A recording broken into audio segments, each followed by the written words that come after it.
ഏതായാലും പിടി വീണ് കഴിഞ്ഞിരിക്കുന്നു. ഈ പണം എങ്ങോട്ട് ഒഴുകി? ഇതിനകത്ത് ചില തൽപര കക്ഷികൾ പണം കുറച്ചൊക്കെ മോട്ടിച്ചെടുത്ത് അവർ വീട് വെക്കുകയും സ്ഥലം വാങ്ങുകയും പലിശ കൊടുക്കുകയൊക്കെ ചെയ്തിട്ടുണ്ട്. അതിന്റെ എത്രയോ ഇരട്ടിയാണ് ആ പണം ഒഴുകിപ്പോയിരിക്കുക. അത് എങ്ങോട്ടാണ്, ഏത് വ്യക്തിയിലിട്ട് ആര് മുഖേന പോയി? പത്മകുമാറിന് അത് അറിയാം.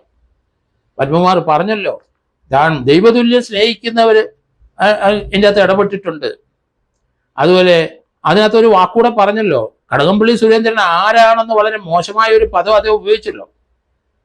അവരൊക്കെ വേസ്റ്റായ ആൾക്കാർ, അവരോട് എനിക്ക് ബോധ്യപ്പെടുത്തേണ്ട കാര്യമില്ല.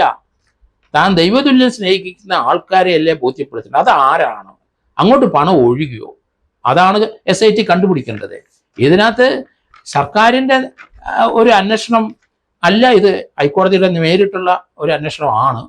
അതിൽ സർക്കാർ വേണ്ട ഹെൽപ്പുകൾ ചെയ്യുന്നുണ്ട്. ആരോ ആയിക്കോട്ടെ, മുഖ്യമന്ത്രി കഴിഞ്ഞ ദിവസം പറഞ്ഞല്ലോ, ഇതിനകത്തുള്ള അന്വേഷണത്തിലൊന്നും അവർക്ക് താല്പര്യമില്ല. അവർ പറഞ്ഞിട്ടല്ല, ഹൈക്കോടതിയുടെ ഡയറക്ഷൻ കൊണ്ടാണ് ഇങ്ങനൊരു അന്വേഷണം, ഒരു ടീമിനെ സൃഷ്ടിച്ചത്.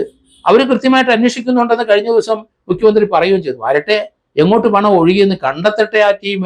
അതുകൊണ്ട് മൊത്തം അവിടെ വന്നിരിക്കുന്ന, മറ്റതിനൊന്നും കണക്കില്ല, മൊത്തം അറിയപ്പെടുന്ന വ്യവസായികൾ അവിടെ കൊടുത്തിരിക്കുന്ന സ്വർണം എത്ര കിലോ ഉണ്ട്?